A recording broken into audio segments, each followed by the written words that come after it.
नमस्कार, स्वागत आहे. आज आपण एका खूप महत्त्वाच्या सरकारी योजनेबद्दल बोलणार आहोत.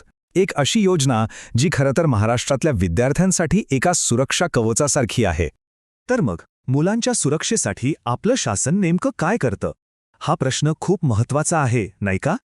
चला, ह्याच प्रश्नाचं उत्तर शोधूया आणि एका अशा सरकारी सुरक्षा कवचाबद्दल जाणून घेऊया जे प्रत्येक पालकाला आणि शिक्षकाला माहीत असलंच पाहिजे. ओके, तर सगळ्यात आधी ही योजना नेमकी आहे तरी काय आणि हो ती इतकी महत्त्वाची का आहे हेच आपण समजून घेऊया. तर ही आहे राजीव गांधी विद्यार्थी अपघात सानुग्रह अनुदान योजना. आता यातला सगळ्यात महत्त्वाचा शब्द आहे अनुदान. म्हणजे ही थेट आर्थिक मदतीची योजना आहे, कोणतीही इन्शुरन्स पॉलिसी नाही. याचा सरळ अर्थ काय होतो की गरज पडल्यास पैसे थेट विद्यार्थ्याच्या कुटुंबाला मिळतात. कुठल्याही विमा कंपनीच्या किचकट प्रक्रियेत वेळ जात नाही. आणि हा बदल मुद्दाम केला गेलाय जेणेकरून मदत लवकरात लवकर पोचेल. आणि हेच बघा, 21 जून 2022च्या शासन निर्णयानुसार यात सुधारणा केली गेली. याआधी काय व्हायचं, जुनी जी विमा पद्धत होती ना, त्यात मदत मिळायला प्रचंड उशीर लागायचा. पण आता थेट अनुदान असल्यामुळे गरजू कुटुंबांपर्यंत मदत वेळेवर पोहोचते, एकदम फास्ट. ठीक आहे, मग आता प्रश्न येतो की या योजनेचा, या सुरक्षा कवचाचा फायदा नक्की कोणाकोणाला मिळतो? चला तेच बघूया. आणि गंमत म्हणजे याची पात्रता एकदम सरळ आणि सोपी आहे.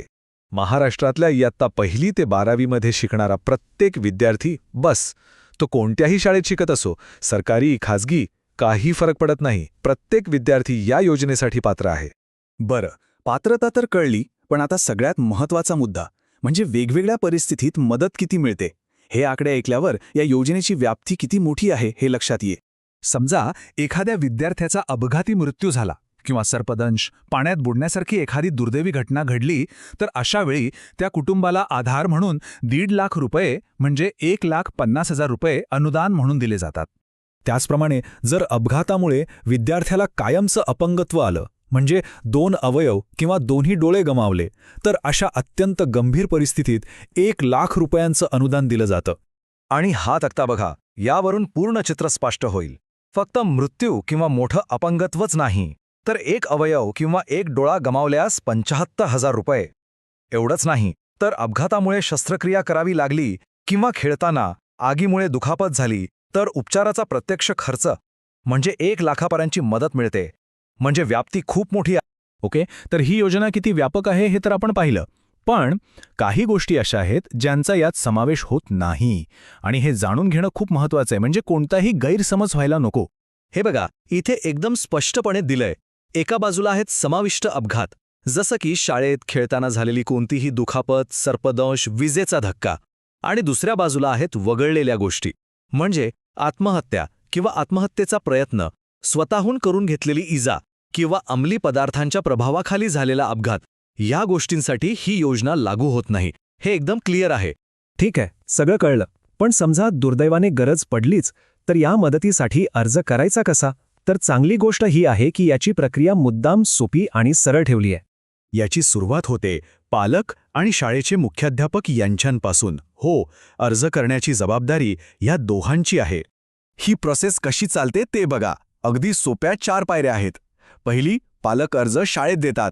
दुसरी, मुख्याध्यापक तो अर्ज आणि कागदपत्र व्यवस्थित तपासून पुढे पाठवतात. तिसरी, मग जिल्हाधिकारी अध्यक्ष असलेली एक समिती त्या प्रस्तावाला मंजुरी देते. आणि चौथी, सगळ्यात महत्त्वाची, मंजूर झालेली रक्कम थेट बँक खात्यात जमा होते. सगळं काही एकदम पारदर्शक आणि जलद. आणि हो, हे अनुदानाचे पैसे मिळणार कोणाला याचाही एक ठरलेला क्रम आहे. सगळ्यात पहिला हक्क असतो विद्यार्थ्याच्या आईचा. आई हयात नसेल तर वडिलांना, आणि दुर्दैवाने दोघंही नसतील तर 18 वर्षांवरील भाऊ किंवा अविवाहित बहीण किंवा जे कोणी कायदेशीर पालक असतील त्यांना. यामागचा उद्देश एकच आहे की मदत योग्य हातात पडावी आणि कुटुंबाला खरा आधार मिळावा. बरं, आतापर्यंत आपण योजना काय आहे, कशी काम करते, हे सगळं थिओरिटिकली समजून घेतलं. पण खरं आणि सगळ्यात महत्त्वाचा प्रश्न, ही योजना फक्त कागदावरच आहे की प्रत्यक्षात काम करते? चला, याच उत्तर एका खऱ्या उदाहरणातून शोधूया. हे बघा, 85 मुलांना मिळालं 89 लाखांचं अनुदान. ही काही कुठली तरी काल्पनिक गोष्ट नाहीये. ही आहे लोकमतमधली एक ताजी बातमी, छत्रपती संभाजीनगर जिल्ह्यातली. या योजनेचा जमिनीवरचा परिणाम यातून दिसतो. जवळपास 89 लाख रुपये. विचार करा, एवढी मोठी रक्कम फक्त एका जिल्ह्यामध्ये, 85 गरजू विद्यार्थ्यांना आणि त्यांच्या कुटुंबांना मिळाली आहे. यावरून एक गोष्ट तर 100% सिद्ध होते की ही योजना केवळ कागदावर नाहीये, तर ती खऱ्या अर्थाने लोकांपर्यंत पोचतीये आणि मदत करतीये. म्हणजेच हे उदाहरण हेच दाखवून देतं की ही जी थेट अनुदान देण्याची सिस्टीम आहे ना, ती यशस्वीपणे काम करते. आणि सगळ्यात महत्त्वाचं म्हणजे जेव्हा कुटुंबावर संकट येतं तेव्हा त्यांना एक मोठी आर्थिक मदत मिळतेय. तर या सगळ्या माहितीवरून एक गोष्ट तर नक्कीच स्पष्ट होते की विद्यार्थ्यांसाठी एक खूप महत्त्वाचं सुरक्षा कवच सरकारने उपलब्ध करून दिलं आहे. पण आता एक शेवटचा आणि तितकाच महत्त्वाचा प्रश्न. आपल्या आसपासच्या शाळांमध्ये, आपल्या समाजात या योजनेबद्दल किती लोकांना माहिती आहे? विचार करण्यासारखी गोष्ट आहे, नाही का? कारण ही माहिती जास्तीत जास्त लोकांपर्यंत पोहोचवणं ही आपल्या सगळ्यांची जबाबदारी आहे.